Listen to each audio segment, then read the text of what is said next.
এই যে একদম রেডি হয়ে দোকানের জন্য রওনা দিয়ে দিচ্ছি, স্টোরের জন্য। আর ঘরের কোনো ক্লিপ নিতে পারিনি, কিন্তু অলরেডি আমার লেট হয়ে গেছে। তো এই যে পুজো এমনি পুজো আসছেই ভালো।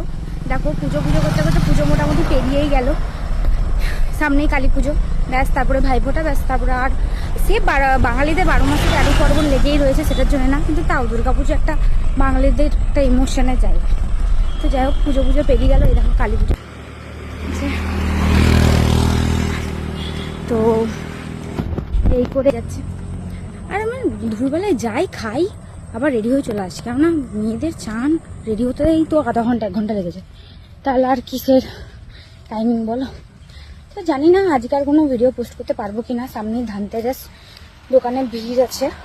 যদি পাই তাহলে অবশ্যই পোস্ট করবো পারলে, আর নইলে আজকের মতো এইটুকুই। দেখা হবে কাল।